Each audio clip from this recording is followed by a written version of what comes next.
রোজা রাখবে, তোমরাই শুধু ভালো খেয়ে রোজা রাখতেছো, তোমার পাশাপাশি তোমার প্রতিবেশীর দিকে তোমরা দেখো, প্রতিবেশীর দিকে তোমরা লক্ষ্য করো, তোমার কোন প্রতিবেশী ভালো খাইতে পারতেছে না, তোমার কোন প্রতিবেশী ভালো পাইতেছে না। ভালো একটু খাবারের জন্য সিয়ারি খাইতে পারতেছে না, সিয়ারি না খাওয়ার জন্য রোজা দিতে পারতেছে না। তুমি ভালো ভালো খাচ্ছ, সুন্দর কিছু খাচ্ছ, কিন্তু খেয়ে তুমি রোজা দিতেছো, তোমার প্রতিবেশী অনেকে আছে খাওয়ার অভাবে রোজা দিতে পারতেছে না। আল্লাহ রাসূল সাল্লাল্লাহু আলাইহি ওয়াসাল্লাম বলে, তুমি ভালো কিছু খেয়ে টাকার মালিক হয়েছো বলে ভালো কিছু খেয়ে দে রোজা রাখতেছো, তোমার প্রতিবেশী ভালো কিছু খাওয়া বেগেরে কি রোজা দিতে পারতেছে না, তোমার রোজা বেকার হয়ে যাবে। বলেন নাউজুবিল্লাহ, নাউজুবিল্লাহ। দেখেন, রোজা আমি রাখবো, ভালো কিছু খেয়ে রাখলাম, কিন্তু আমার প্রতিবেশী, আমার পার্শ্ববর্তী যারা আছে তারা দেখেন অনেক বাড়িতে আছে যে আবার চুলা জ্বালানোর মতো বাড়ির মধ্যে অবস্থা নাই, হয় না। রমজান মাসে এমন একটা পরিস্থিতি, এমন একটা অবস্থা হয়ে যায় যে দেখা যাচ্ছে ভালো কিছু দিয়ে একটু ইফতারি করবে এরকমও অবস্থা থাকে না, কিন্তু দেখা যাচ্ছে আমি বাড়ির মধ্যে সারাদিন রোজা রেখে এত কিছু দিয়ে ইফতারি করি, এত ঠান্ডা মান্ডা কত কি নিয়ে আমি ইফতারি সামনে নিয়ে বসেছি, কিন্তু আমার প্রতিবেশীরা ঠান্ডা একটু পানি একটু জুস যে খাবে এরকম অবস্থা তার নাই। আমি কোনোদিন খবরও করার জন্য যাই না। এগুলো বলার কারণ হচ্ছে রমজানের আগেই, যে রমজানের সাথেই আমরা আর কোনো শুক্রবার পাবো না, জুমা পাবো না। আজকে জুমার নামাজে আমরা শুনে যাওয়ার পরে রমজান শুরু যদি আমাদের বুধবার বৃহস্পতিবার থেকে যদি রমজান শুরু হচ্ছে, বৃহস্পতিবার থেকে আমরা যেন এভাবে করে জীবনের সঙ্গে রমজানটাকে বাস্তবায়ন করে নিতে পারি, আমাদের রমজানটাকে যেন আমরা চালিয়ে নিতে পারি, আমরা যেন মুত্তাকি হতে পারি। কি হতে পারি? মুত্তাকি হতে পারি। কেননা আল্লাহ পাক রব্বুল আলামিন এই পবিত্র মাহে রমজানের রোজাগুলো আমাদের উপরে ফরজ করে দিয়ে আমাদেরকে বলছেন যে তোমরা যখন রোজা রাখবে, রোজাটাকে সঠিকভাবে আদায় করবে, আল্লাহ পাক রব্বুল আলামিন বলে আমি তখন তোমাদেরকে মুত্তাকি হিসেবে কবুল করে নেব। বলেন সুবহানাল্লাহ। আর এই পবিত্র মাহে রমজান মাসের রোজা কোনো ব্যক্তি যখন রাখে, এই রোজাদার ব্যক্তির পুরস্কারটা আল্লাহ পাক রব্বুল আলামিন বলছেন, আমি আল্লাহ পাক রব্বুল আলামিন কোনো ফেরেশতার দ্বারা দেব না, কোনো ফেরেশতার দ্বারাই দেব না, দুনিয়ার কোনো মানুষের সামনাসামনি দেব না। সেই দিন আমি আল্লাহ পাক রব্বুল আলামিন কিয়ামতের দিন পর্দার ভিতরে নিয়ে গিয়ে একজন রোজাদারকে আমার কুদরতি হাত দ্বারা আমি পুরস্কৃত করব। বলেন সুবহানাল্লাহ। কিন্তু আজকে রমজান মাসে আমরা রোজা রাখি, আমরা রোজা দেই, আমার প্রতিবেশী কতজন আছে ভালো একটু সিয়ারির সময় খাইতে পারে না, সারাদিন যদি না খেয়ে থাকে, ইফতারির সময় ভালো কিছু নিয়ে একটু ইফতারি করতে পারে না, দু চারটা সন্তান আছে তাদেরকে নিয়ে ভালো কিছু খাবে। ছেলেরা যখন বলে যে বাবা সারাদিন ধরে অনাহারে আছি, রোজা রাখতেছি, ইফতারির সময় একটু ভালো মন্দ খেজুর খুরমা যদি পাইতাম তাহলে সুন্দর করে ইফতারি করতাম, এরকম কথা যখন বাবা শোনে তখন ওই বাবার আর রোজা থাকার ইচ্ছা করে না। তখন বলে আমার রোজা নষ্ট করে হলেও অন্যের বাড়িতে কাজ করে আমি কিছু ইনকাম করে আমাকে নিয়ে আসতে হবে। কি বলেন, ঠিক না ঠিক? আজকে আমাদের টাকা আছে, পয়সা আছে, অনেক বড় বড় বিল্ডিং আছে, বাড়িঘর আছে, জমি জায়গা আছে, আমরা ভালো ভালো খাইতেছি, সুন্দর খাইতেছি, কিন্তু প্রতিবেশীর কোনো খবর করতেছি না, প্রতিবেশীর কোনো খবর করি না। এই পবিত্র মাহে রমজান মাসে যদি আমরা প্রতিবেশীর খবর করতে না পারি, এই প্রতিবেশী যদি আমার একটু সহযোগিতার কারণে যদি রোজা রাখতে পারত আর রোজা রাখতে পারে, তাহলে আমি রোজা রাখলাম আর ওই প্রতিবেশীদের রোজা রাখলো, তার সম পরিমাণ সওয়াব আল্লাহ পাক রব্বুল আলামিন আমার আমলনামায় দিয়ে দিবে। বলেন সুবহানাল্লাহ। ডবল সওয়াব পাবো তখন, ডবল। একটা রোজা রাখলেন কিন্তু প্রতিবেশীকে সামান্য সহযোগিতা করার কারণে, এই সহযোগিতাটা আপনার হতে পারে আপনার জাকাত থেকে, হতে পারে আপনার ফেতরা থেকে, হতে পারে আপনার কোনো না কোনো জায়গা থেকে, আপনি যে কোনোভাবে আপনার প্রতিবেশীকে আপনি কি করেন, সহযোগিতা করেন। অভাবের মধ্যে আছে, কিন্তু আমরা কি করছি, ওই যে একটা নির্দিষ্ট বছরে একবার রমজান শেষ হয়ে যাক, রমজানের শেষে গেলে একটু লঙ্গি টঙ্গি কি দিতে হয় টুকিটাকি একটু জাকাত থেকে আমরা দিয়ে দেব, নাই। কিন্তু এটা তো নয়। আল্লাহ রসুল সাল্লাল্লাহু আলাইহি ওয়াসাল্লাম বলছেন যে তোমরা জাকাত আদায় করো। জাকাত কি করো? আদায় করো। আল্লাহ পাক রব্বুল আলামিন বলছেন যে জাকাত তোমরা আদায় করো। জাকাতকে দেওয়ার কথা বলা হয় নাই, জাকাত দেওয়া একটা আর আদায় করে দেওয়া আরেকটা। আদায় করে দেওয়া কোনটা? আপনার জাকাত আপনার উপরে ফরজ হয়েছে, জাকাত আপনার কাছে আছে। আজকে তো দেখা যাচ্ছে বড়লোক যারা আছি, যারা টাকাওয়ালা আছি, তারা এই চিন্তাগুলো করে না, কিন্তু দেখা যাচ্ছে যে তাদের কাছে গরিবের ধন, গরিবের মাল ওখানে জমা রাখা আছে। কি বলেন, ঠিক না ঠিক? গরিবের মাল ধনীর কাছে জমা আছে। তোমার 1 লক্ষ টাকা জমা আছে, ওই 1 লক্ষ টাকার মধ্যে তাকায় দেখো যে গরিব 100 টাকার মধ্যে 2.5 টাকা গরিবের জমা আছে তোমার কাছে। বলতে পারো জমা কিভাবে আমার কাছে থাকে? আল্লাহ পাক রব্বুল আলামিন বলে, ধনী রে, তোমার কাছে যে টাকা দিয়েছি, তোমার কাছে যে অর্থ দিয়েছি, তোমাকে জমি জায়গা দিয়েছি, বাড়ি ঘরের মালিক করেছি, সন্তানাদি বিবি বাল বাচ্চা সমস্ত কিছু দিয়েছি, এই গরিবের টাকাটা তোমার কাছে রাখার কারণ হচ্ছে এই যে খুচরা টাকা 100 টাকা থেকে 2.5 টাকা, 2.5 টাকা গরিবের, আর কত থাকে? 92 টাকা না কত? 97 টাকা আটানা, 97 টাকা, 97 টাকা আটানা আমি আল্লাহ পাক রব্বুল আলামিন তোমাদেরকে দিয়ে দিয়েছি। এই যে খুচরা টাকা, এই টাকাটা যদি গরিবের কাছে থাকতো তাহলে গরিব তো খরচ করে ফেলতো। এই জন্য বছরে একবার তুমি যে জাকাত দিতেছো, এই যে জাকাতটা একখানে করো, মোটা করে এক জায়গায় জড়িত করে, একটা জায়গায় একটা মানুষকে কমপক্ষে আদায় করে, এই জাকাতটা আদায় করে তাকে সুন্দর করে মন খুশি মতো তার তুমি দাও, তাকে তুমি ডাক দাও। এই যে রমজান মাস তোমার চলে যাচ্ছে, এই রমজান মাসে ভাইরে তোমার রোজা রাখতে তোমার পরিবারের মধ্যে কত টাকা খরচ হয়? বেশি কিন্তু হয় না। যদি আমরা হিসাব নেই, 2-4 হাজার, 5,000 টাকা, 10,000 টাকা, খুব বেশি হলে একটা পরিবারের মধ্যে, একটা পরিবারে যদি 10,000 টাকা দেওয়া যায়, কিন্তু হিসাব করে জাকাত যদি হিসাব করা যায়, ওই মানুষের জাকাত হিসাব করলে প্রায় 30, 40, 50 হাজার টাকা জাকাত এসে যাবে। কিন্তু এখান থেকে যদি 5,000, 10,000 টাকা দিয়ে আমি আমার প্রতিবেশীর 2টা ফ্যামিলিকে 5,000 টাকা দিয়ে 1 বস্তা চাল, কালাই যতগুলো লাগে, ডাল যতগুলো লাগে, কতটুকু খরচ লাগে, এই খরচটা যদি আমি 1 মাসের জন্য করে দেই, তাহলে বলেন তো ওই মানুষটাকে আর কোনো দিন কারো কাছে গিয়ে হাত পাতাতে হবে নাকি?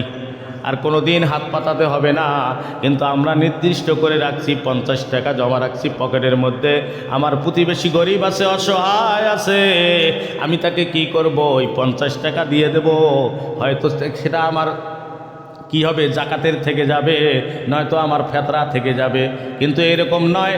আল্লাহ রাসূল সাল্লাল্লাহু আলাইহি ওয়াসাল্লাম যে শিক্ষাটা দিয়েছেন, সাহাবাদেরকে ডাক দিয়ে বলছে, ও সাহাবারা শোনো, তোমরা যদি পবিত্র মাহে রমজান মাস পাও, এই রমজান মাসে কোনো ব্যক্তিকে যদি একটা খেজুর দিয়ে 1 ফোঁটা পানি যদি তাকে তুমি খাওয়াইতে পারো, 1 ফোঁটা পানিও যদি খাওয়াইতে পারো, তাহলে শুনে নাও, ওই যে মানুষটা যে রোজা রাখলো, একটা রোজা রাখলে যে সব হয়, তার সমপরিমাণ সব তোমার আমলনামায় দেওয়া হবে। বলেন সুবহানাল্লাহ।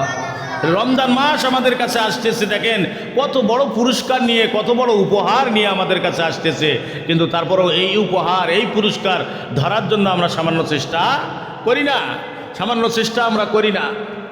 তৃপ্তি সহকারে যদি একটা মানুষকে, একটা রোজাদারকে যদি তৃপ্তি সহকারে যদি আপনি খাওয়াইতে পারেন, তৃপ্তি সহকারে যদি আপনি তার মন যুগে যদি তাকে খাওয়াইতে পারেন, সুন্দর করে যদি তার সাথে তুমি আদব ব্যবহার দেখিয়ে যদি থাকতে পারেন, আল্লাহ পাক রব্বুল আলামিন বলছেন, একটা নয়, 2টা নয়, ওই যে বান্দাকে, আমার একটা বান্দাকে ভালোবেসে আমার আর এক বান্দা তৃপ্তি সহকারে রোজাদারকে ইফতারি করাইলো, খাওয়াইলো, তার মনটা শান্তি করলো, এই জন্য আমি আল্লাহ পাক রব্বুল আলামিন ৭৪টা রোজার সব তার আমলনামায় দিয়ে দেই। বলেন সুবহানাল্লাহ।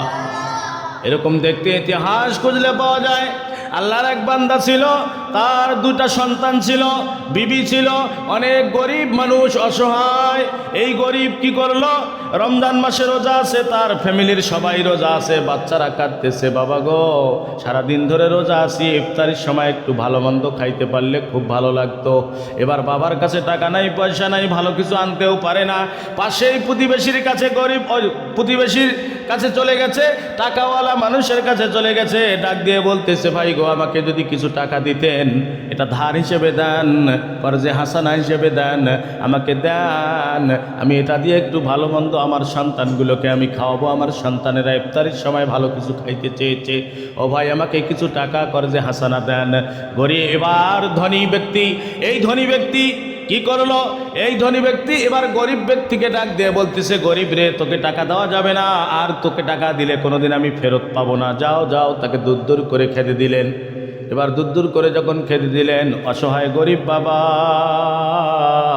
চোখের পানি ফেলাইতেছে আর রাস্তা দিয়ে বাড়ির দিকে চলে যাচ্ছে। বাড়ির দিকে যায়, এক ইহুদি, এক বেধর্মিক রাস্তার মধ্যে দেখতেছে একজন গরিব ব্যক্তি ঝরঝর করে চোখের পানি ফেলাইতেছে আর রাস্তা দিয়ে হাঁটতেছে, না জানি তার মনের কি কষ্ট। ডাক দিলেন, ও আল্লাহর বান্দা, তুমি কেন কাঁদতেছো? তোমার চোখে কেন পানি? কি হয়েছে তোমার? ওই গরিব ব্যক্তি এবার ডাক দিয়ে বলতেছে, আপনি কে? আপনাকে কেন বলবো? আপনি তো মনে হয় না মুসলমান। ডাক দিয়ে বলতেছে, আমি বেধর্মী, আমি একজন বেধর্মী ব্যক্তি। কিন্তু তুমি কেন কাঁদতেছো? কি হয়েছে ভাই, আমাকে একটু বলেন। ওই গরিব ব্যক্তি ডাক দিয়ে বলতেছে, আমার পরিবারের সবাই রোজা আছে, ভালো একটু ইফতারি করার জন্য কাঁদতেছে, সন্তানেরা টাকা পয়সা নাই বলে। আমার প্রতিবেশী পাশের বাড়ির কাছে গিয়েছিলাম, টাকাওয়ালার কাছে গিয়েছিলাম, তার কাছে কিছু টাকা ধার চেয়েছি, কর্জা চেয়েছি, কিন্তু দিল না, আমাকে দিয়ে দিল। আমার সন্তানদেরকে আমি কি খাওয়াবো? এই কষ্ট নিয়ে আমি কাঁদতেছি। এবার বেধর্মী ডাক দিয়ে বলতেছে, ভাই কিছু যদি মনে না করেন, আমার কাছে কিছু টাকা আছে, এই টাকা নেন, আপনি নিয়ে গিয়ে আপনার সন্তানদের, বিবিবাল বাচ্চাদেরকে নিয়ে সুন্দর করে ইফতারি করেন। এই কথা বললে এবার গরিব ডাক দিয়ে বলতেছে, আপনি তো বেধর্মী, আপনার কেন টাকা আমি নেব? বলতেছে, খুশি করে দিলাম, আপনি নেন। তার টাকাটা নিয়ে গিয়ে ওই গরিব ব্যক্তি এবার ইফতারি করেছে সুন্দর করে। রাতের বেলা সংক্ষেপে বলতেছি, স্বপ্নে এবার দেখতেছে, স্বপ্নে দেখতেছে ওই ব্যক্তি মৃত্যুবরণ করেছে, কিয়ামত হয়ে গেছে। জান্নাতের মধ্যে সুন্দর একটা ঝকঝক চকচকে একটা বাড়ি, একটা ঘর। ওই ঘরের দিকে ওই মানুষটা যাইতেছে, কিন্তু গিয়ে দেখে দারোয়ান দাঁড়িয়ে আছে, ঘরের মধ্যে অনেক বড় তালা দেওয়া আছে। ডাক দিয়ে বলতেছে, আল্লাহর বান্দারে, তুমি ওইদিকে কোথায় যাও? ডাক দিয়ে বলতেছে, ওই সুন্দর ঘরের দিকে আমি যাইতেছি। ফেরেশতা ডাক দিয়ে বলে, ওই ঘরে তো তোমার যাওয়া হবে না। ওই ঘর যার, ওই ঘরের মালিক যে, ওই ঘরের মালিক যে, ওই ব্যক্তি ছাড়া অন্য কেউ ওই ঘরের দিকে যাইতে পারবে না। আমি হচ্ছে ওই ঘরের পাহারাদার। ডাক দিয়ে বলতেছে, কার ঘর ওইটা? বলে, ওই যে দেখেন দরজার মধ্যে লেখা আছে, আরবি দিয়ে লেখা আছে, বলতে পারে না। ফেরেশতা ডাক দিয়ে বলে, ওই ঘরটা ওই ব্যক্তির, যে ব্যক্তিটা দুনিয়ায় থাকতে একজন রোজাদারকে খুশি মনে, দিল থেকে, অন্তর থেকে দান করেছে, খুশি মনে অন্তর ভরিয়ে তাকে খাওয়ানোর জন্য টাকা দিয়েছে, অর্থ দিয়ে সহযোগিতা করেছে। আল্লাহ পাক রব্বুল আলামিন জান্নাতের মধ্যে তার জন্য সুন্দর করে একটা ঘর তৈরি করে রাখছে। বলেন সুবহানাল্লাহ। চিৎকার দিয়ে উঠেছে, ঘুম থেকে জাগ্রত হয়ে দেখে, আমি তো ঘুমের মধ্যেই আছি, সর্বনাশ। আগামীকাল আমার প্রতিবেশী এসেছিল টাকা কর্জা চাওয়ার জন্য, আমি তাকে দেই নাই। দৌড় দিয়ে এবার সকালবেলা যখন হয়েছে, সকালবেলা ওই গরিবের কাছে চলে গেছে। ডাক দিয়ে বলতেছে, গরিব রে, কত টাকা লাগবে? আমার কাছে নাও, আমি তোমাকে টাকা দিতেছি। গরিব ডাক দিয়ে বলতেছে, না, আমাকে আর টাকা লাগবে না, আপনার সহযোগিতার আর দরকার নাই, আপনার কাছে টাকা আর নেব না। বলতেছে, টাকা কোথায় পেয়েছো? যে অমুক জায়গার এক বেধর্মী আমাকে সহযোগিতা করেছে, ওই টাকা দিয়ে আমি ভালো মন্দ আমার সন্তানদেরকে নিয়ে এসে খাওয়াইছি। এবার ডাক দিয়ে বলতেছে, কোন বেধর্মী? খবর দাও। এবার ওই বেধর্মীর ঠিকানা নিয়ে ওই বেধর্মীর কাছে চলে গেছে। ডাক দিয়ে বলতেছে, বেধর্মিক রে, তুমি যে ওই যে মুসলমানকে সহযোগিতা করেছো, কত টাকা সহযোগিতা করেছো, লাগলে আমি ডবল তোমাকে দেব, তুমি ফেরত নাও। বেধর্মী ডাক দিয়ে বলে, না না, আমি আর তো ফেরত নেব না, আমি আর ফেরত নেব না। বলে, কেন ফেরত নেবে না? আপনাকে ফেরত নিতেই হবে। এবার বেধর্মী মুসলমানের দিকে লক্ষ্য করে ডাক দিয়ে বলতেছে, ও আল্লাহর বান্দা, কেন আমাকে টাকা ফেরত দিতে এসেছেন? আপনি মনে হয় রাতের বেলা ওই ঘর দেখেছেন। বলেন আল্লাহু আকবার। মুসলমান অবাক হয়ে গেল, হায় রে, একজন বেধর্মী হয়ে আমার রাতের স্বপ্নে আমি জান্নাতের মধ্যে ঘর দেখেছি, এই ঘরের খবরে কেমনে জানে? ডাক দিয়ে বলতেছে, মুসলমান, তুমি আর আমাকে বেধর্মিক বলিও না। আগামীকাল ওই মুসলমানকে দান করেছি, আর ওই মুসলমান ইফতারি করেছে, ইফতারির সময় দোয়া কবুলের সময় আমার জন্য দোয়া করেছে, আমার আল্লাহ পাক রব্বুল আলামিন আমাকে কবুল করেছে। রাতের বেলায় স্বপ্নে আমার রাসূল এসে আমাকে কালেমা পড়ে মুসলমান করেছে। বলেন সুবহানাল্লাহ।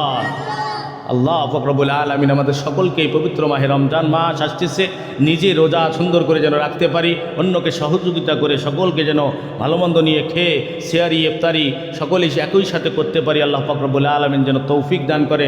সকলে বলছে আল্লাহুম্মা আমিন। ওয়া আখিরু দাওয়ানা আলহামদুলিল্লাহি রাব্বিল আলামিন। সুন্নত পড়েনি, সুন্নত পড়ে